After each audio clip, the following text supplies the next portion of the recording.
Halo semuanya, balik lagi di channel ini. Apa kabarnya? Dan gimana? Masih suka sama kembang desa yang udah jadi istri orang?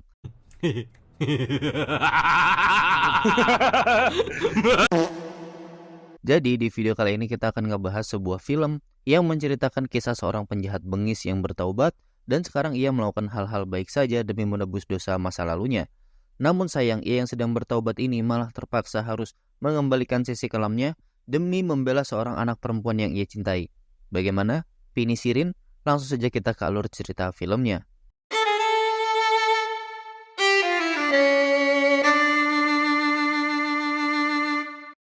Film akan berfokus pada seorang pria bernama Clint, di mana ia berprofesi sebagai petugas kebersihan yang tinggal di sebuah kota yang cukup kuat akan sisi kriminalnya.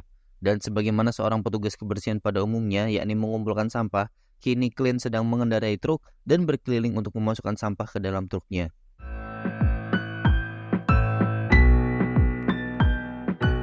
Setelah mengerjakan tugasnya, Clint mengembalikan kunci truknya dan pergi ke sebuah tempat menggunakan mobilnya sambil merenungi kehidupan masa lalunya yang kelam yang tidak bisa ia lupakan. Lewat renungannya ini kita juga mengetahui bahwa Clint bukan seorang petugas kebersihan biasa, melainkan seorang yang pernah terlibat dalam aksi kriminal tingkat tinggi. Karena menyesal atas dosa-dosa masa lalunya, kini ia benar-benar berprinsip bahwa ia tidak akan terlibat apapun dan tidak akan peduli pada hal-hal yang berbau kekerasan ataupun kriminalitas. Sesampainya di tempat tujuan, Clint yang sekarang sudah taubat memberi makan seekor dogi liar. Setelah itu ia berkumpul bersama sekelompok pria.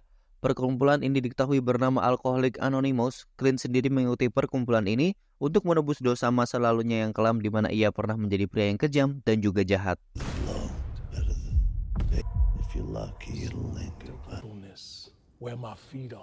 Setelah itu Clint pulang dan menyesali kesalahan terbesarnya, yakni ia telah gagal menjadi seorang ayah dan ia juga telah menjadi ayah yang mengecewakan putrinya. Selesai dengan kesedihannya, Clint lalu memasak dan membungkus masakannya, lalu ia membungkus juga sebuah alat bekas yang sudah ia perbaiki. Setelah itu ia pergi menemui seorang anak gadis bernama Dianda, ini orangnya. Nah, di mana saat Clint datang, Dianda ini yang sedang duduk di depan rumahnya menghampiri Clint. Clint pun memberikan makan kepada Dianda masakan yang ia buat tadi, dan sebagai tanda ucapan terima kasih, Dianda memberikan sebuah gelang yang ia buat untuk orang tuanya sebelum kedua orang tuanya tiada karena mengalami sebuah kecelakaan. Let me guess. That's good for you. Hold on, I got something. Used to make these for my parents before they. That's for me. Setelah basa-basi, Dianda akhirnya berangkat ke sekolah menggunakan bus dan Clint pergi ke sebuah toko Madura yang serba ada milik sahabatnya untuk menjual alat bekas yang udah ia reparasi tadi. Di sini pemilik toko seperti sudah percaya sekali dengan Clint dan mau membeli alat yang dibawa Clint dengan harga yang bagus tanpa mengecek alat tersebut terlebih dahulu.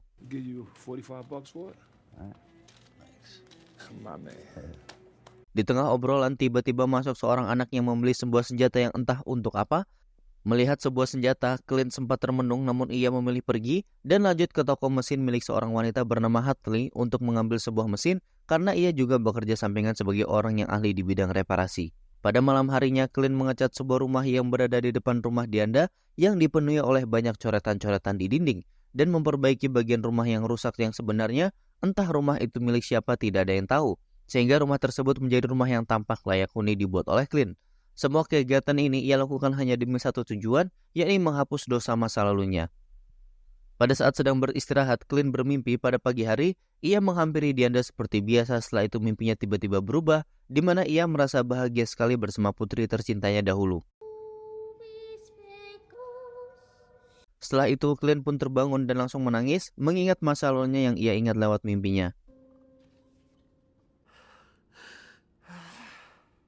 Setelah itu Clint pergi ke tukang potong rambut Madura di mana pemiliknya bernama Bang Ipul. Bang Ipul sendiri merupakan seorang teman dekat Clint yang selalu memberikan dukungan moral kepadanya.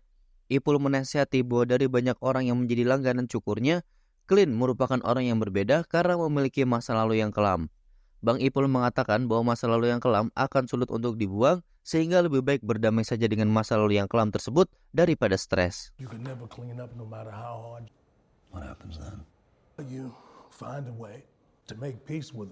Scene lalu berganti dan kita diperlihatkan pada seorang pria bernama Michael. Ini dia orangnya. yang hendak menjemput anaknya yang telah menyelesaikan masa tahanan formalitas.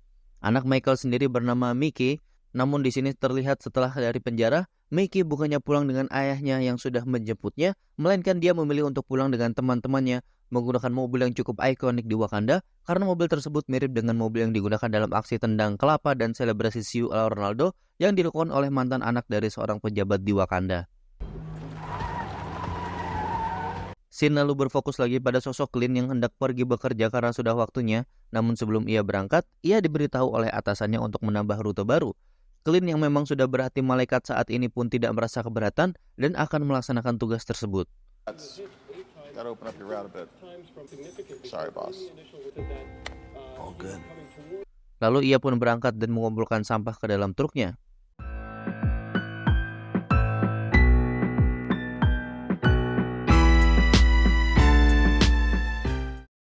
Di tengah menjalankan tugas mulianya, sampailah Clint di TPS dekat toko ikan dan ia melihat bahwa ada sekelompok pria yang sedang memindahkan sebuah barang yang tampak mencurigakan karena terlihat ada anjing penjaga di sana dan bahkan salah satu dari pria di sana terlihat membawa sebuah pistol di balik jaketnya.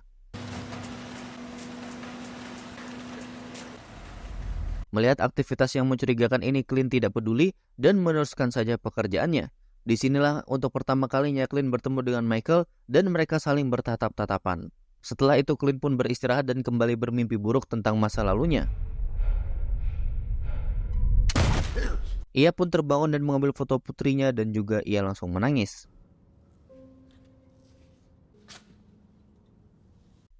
Selesai dengan kesedihan, Clint mencoba memperbaiki mobil di garasinya. Setelah itu ia pergi keluar dan di tengah jalan tak sengaja ia melihat Dianda yang sedang jalan sendirian.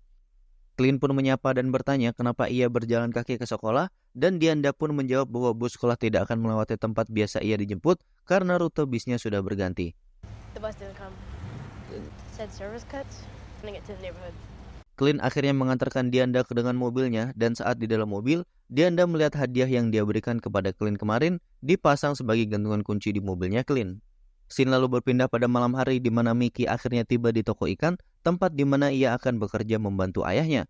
Di bagian inilah kita diberitahu bahwa toko ikan yang Clint lihat untuk pertama kali bukanlah toko ikan yang hanya menjual tongkol, bandeng, pindang, ataupun sotong, melainkan toko ini merupakan sebuah kamuflase dari bisnis haram yang dijalankan oleh ayah Mickey, yaitu Suba-Suba alias narkoboy. Di sini ayah Mickey mengecek sejumlah barang pesanannya, dan ternyata jumlah barang yang datang kurang dari yang seharusnya sehingga ia langsung mengajarkan kepada Mickey bahwa hal kecil semacam ini tidak boleh dibiarkan. Your grandfather, senior used to say, you let the small things slide, you be failure. Keesokan paginya Clint datang ke tempat Dianda dan membawakan sepeda yang ia reparasi untuk diberikan kepada Dianda supaya bisa digunakan. Setelah itu, keluarlah nenek Dianda dan menanyakan mengapa Clint baik sekali kepada Dianda, padahal dia bukanlah keluarga Dianda dan Dianda pun bukanlah siapa-siapanya dia. Clint pun di sini menjawab bahwa ia hanya ingin melakukan berbuat baik sesuai dengan nuraninya.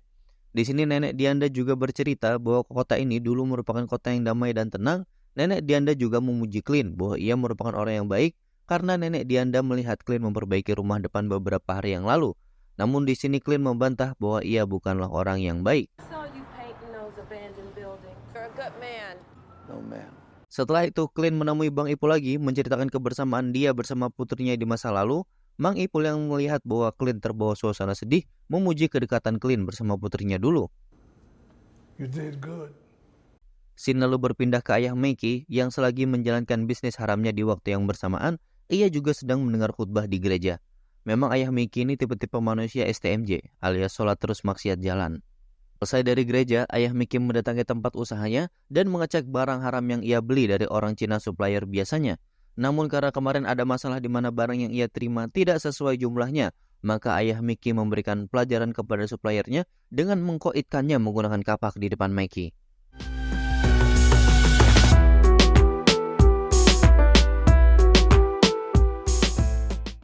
Selesai dengan amarahnya, ayah Mickey pun menyuruh anak buah si supplier untuk menghitung kembali barang haramnya, jangan sampai kurang seperti kemarin dan menyuruh Mickey untuk membersihkan TKP. Short 5. Your scales. Now clean the fucking squid. Pada malamnya, Clint yang bertugas memungut sampah menemukan mayat pria yang tak lain dan tak bukan merupakan supplier Cina yang telah dikoitkan oleh Michael tadi pagi. Dan di sini Michael mencoba menyogok Clint dan memberinya sejumlah uang, namun Clint menolaknya. For your trouble. Good. Keesokan paginya saat sedang menyetir, tiba-tiba mobil yang dikendarai Clint mengalami trouble dan saat mengecek mobilnya, ia dibuat penasaran oleh suara ribut dari seorang anak muda yang dikejar-kejar oleh para gangster. Clint yang pini sirin pun akhirnya menghampiri dan ingin melihat apa yang terjadi, namun Clint justru dipukul kepalanya dengan keras oleh salah satu gangster tersebut. Pukulan gangster tadi sukses membuat Clint terluka dan harus mendapatkan perawatan dari dokter. Selesai dirawat, Clint diberitahu oleh dokter bahwa seharusnya dengan pukulan sekeras itu ia seharusnya sudah menghadap Yang Maha Kuasa, namun Clint malah bisa sembuh dengan cepat. Dan setelah itu Clint pergi begitu saja tanpa mau membawa resep ataupun obat yang disarankan oleh seorang dokter. Pada malam harinya, Clint yang sedang kebetulan lewat depan rumah Dianda melihat Dianda yang duduk di luar rumah dan tidak bisa masuk karena neneknya yang sakit sedang pergi keluar. Clint pun mengajak Dianda untuk pergi ke rumahnya agar bisa makan dan juga beristirahat. Di sisi lain, Michael dan keluarganya juga sedang berkumpul bersama. Saat Michael mencoba mengobrol dengan anaknya, ia tidak digubris oleh Mikey dan langsung menegur Mikey. I'm talking to you. Di sini Mikey yang sudah dididik dengan sangat burik oleh ayahnya menunjukkan sifat buruknya juga dengan langsung menodongkan pisau ke ayahnya dan mengancam akan menusuknya. Dan akhirnya Mickey pun pergi begitu saja. Keesokan paginya Clint pergi lagi ke toko Madura milik sahabatnya untuk menjual barang bekas seperti biasa, dan setelah itu Clint menghadiri perkumpulan alkoholik anonimus dan mendengarkan pencerahan seperti biasanya. Di sisi lain, Michael mendatangi seorang pendeta untuk mendapat pencerahan karena anaknya susah sekali untuk dikasih tahu. Scene lalu berganti lagi ke sosok Clint yang kembali melakukan kegiatan bernama Basi alias Bakti Sosial Inisiatif sendiri dengan memperbaiki rumah tak layak huni, dan tak sengaja ia menemukan sebuah kotak berisi sebuah alat. Malam harinya saat Clint OTW pulang, ia tak sengaja melihat sekelompok anak-anak yang berkumpul di dalam rumah, dan tak sengaja ia juga melihat sepeda yang ia berikan Dianda ada di sana. Takut terjadi apa-apa, Clint memasuki rumah tersebut dan benar saja ia menemukan Dianda yang sedang dicekoki obat-obatan terlarang dan akan segera disalome rame-rame. Clint pun akhirnya menghajar semua pemuda bejat tersebut yang salah satunya adalah Mikey anak Michael untuk menyelamatkan Dianda. Di sini Clint menghabisi mereka tanpa ampun karena memang Clint merupakan seorang mantan pembunuh yang sangat ditakuti pada masa jayanya. Keesokannya Michael yang melihat anaknya babak belur dihajar orang naik pitam dan akan membalas dendam kepada orang yang telah berhasil membuat anaknya bonyok parah. Leave it. Let him remember. Setelah itu ia menerima laporan dari salah satu oknum polisi yang sudah menjadi jongosnya bahwa orang yang berhasil membuat ia naik pitam karena anaknya babak belur merupakan tukang sampah yang biasanya menggali sampah di TPS dekat toko haramnya. Dan di saat yang bersamaan ia telah melakukan pengejaran karena Clint, Dianda dan juga neneknya sedang dalam perjalanan kabur keluar kota. Di tengah perjalanan mobil Clint diberhentikan oleh polisi, namun Clint yang merasakan bahwa ada sesuatu yang tidak beres langsung kabur begitu saja. He's not calling it in.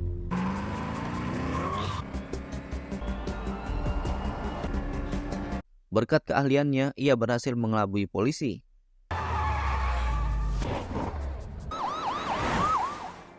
Clint yang akhirnya belok ke sebuah resto bernama Resto Cakman yang menjual lalapan ayam dan juga pecel lele. Di sini mereka bukan ingin pesan makan, melainkan Clint ingin mencari sebuah mobil yang lain yang layak untuk digunakan untuk pergi selain itu supaya lebih aman juga karena mobilnya sendiri sudah dikenali oleh para penjahat.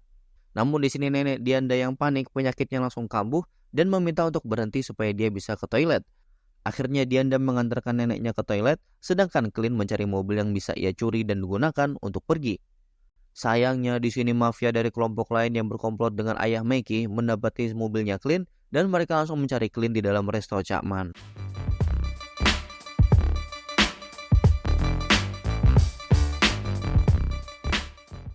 Dianda dan neneknya yang berada di dalam mencoba kabur dan bersembunyi dari kejaran mafia.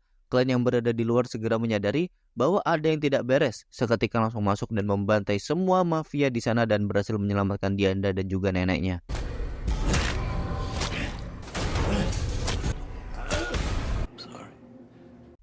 Setelah itu kita dibawa flashback di mana kita diperlihatkan bahwa putri kesayangan Clint yang masih kecil meninggal karena tidak sengaja menghirup obat-obatan yang terlarang yang Clint simpan.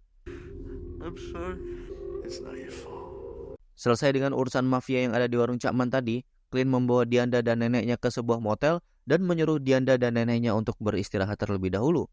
Clint sadar bahwa kabur bukanlah cara untuk selamat karena mereka akan terus diburu oleh para mafia dan juga gangster, sehingga lebih baik dia melawan daripada diburu terus. Ingin membalikkan keadaan dari yang sebelumnya diburu sekarang memburu, Clint kembali ke rumahnya yang sudah porak-poranda dan beruntung uang yang ia sembunyikan masih aman. Ia pun lalu pergi ke toko Madura serbada milik sahabatnya dan ingin membeli sebuah senjata dengan uang simpanannya, yang mana senjata itu akan ia gunakan untuk meratakan semua mafia dan gangster yang ada di kota. I need a carry out. I see the one with the pistol grip. How much for the flag? Oh man. Sebelum memulai perburuannya, Clint melakukan modifikasi sedikit terhadap senjatanya, sehingga ketika ia melakukan perburuan, tidak terjadi kendala teknis.